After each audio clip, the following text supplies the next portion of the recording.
प्यार में, सरस्वती कंठार में।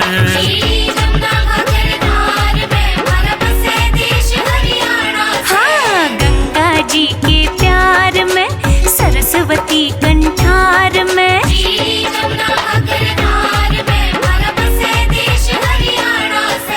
गंगा जी के प्यार में।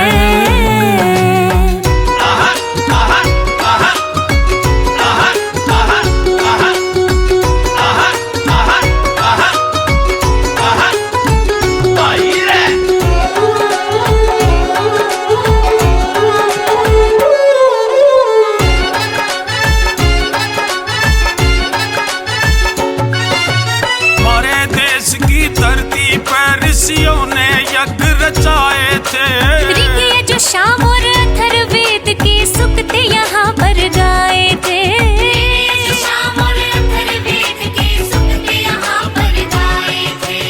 इस धरती पे बैठ ब्राह्मण ग्रंथ उपनिषद बनाए थे। आदि मानव की सभ्यता के दीपक अड़े जड़ाए थे।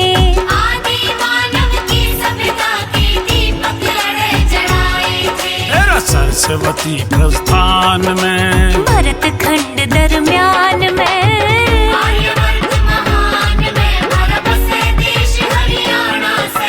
गंगा जी के प्यार में।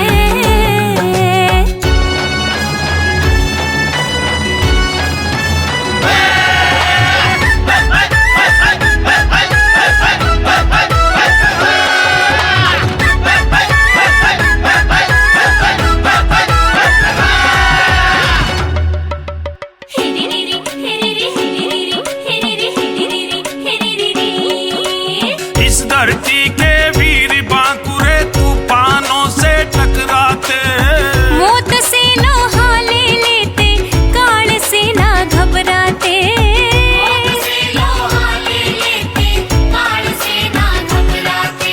रणभूमि में पीठ नहीं दे, सीने पे गोली खाते। जुल्म के आगे झुक नहीं सकते, जीते या फिर मर जाते।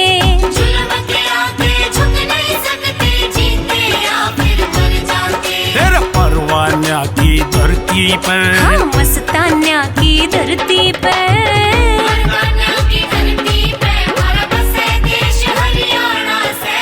गंगा जी के प्यार में।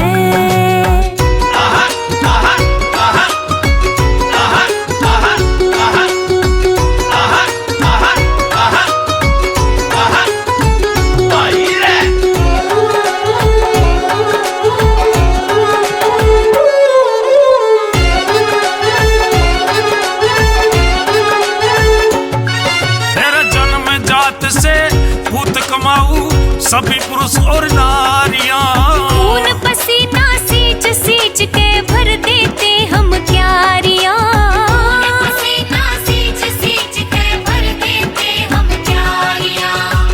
लहराओं में जड़के सुनहरी खिले उड़े फुलवारियां।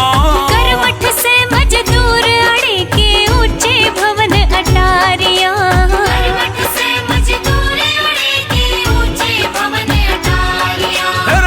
24 घंटे कामा में, कुरुक्षेत्र के धामा में।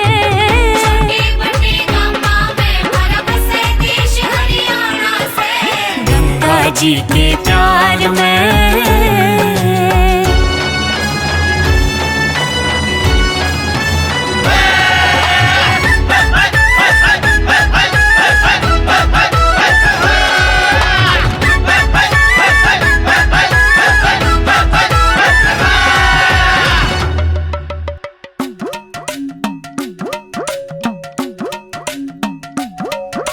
दूध दही घी बैल सिपाही से मशहूर हमेश के।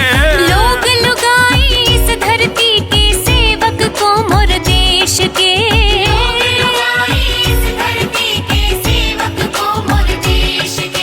जननी जन्मभूमि के पूजक सच्चे गुरु गणेश के। सादा जीवन रहना सहना सीधे साधे बेस के।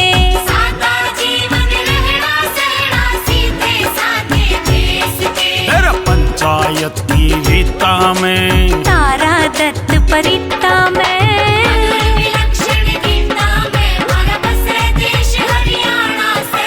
गंगा जी के प्यार में, सरस्वती कंठार में,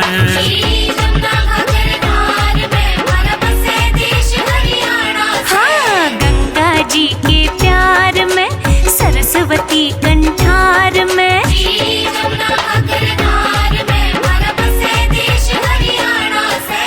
गंगा जी के प्यार में।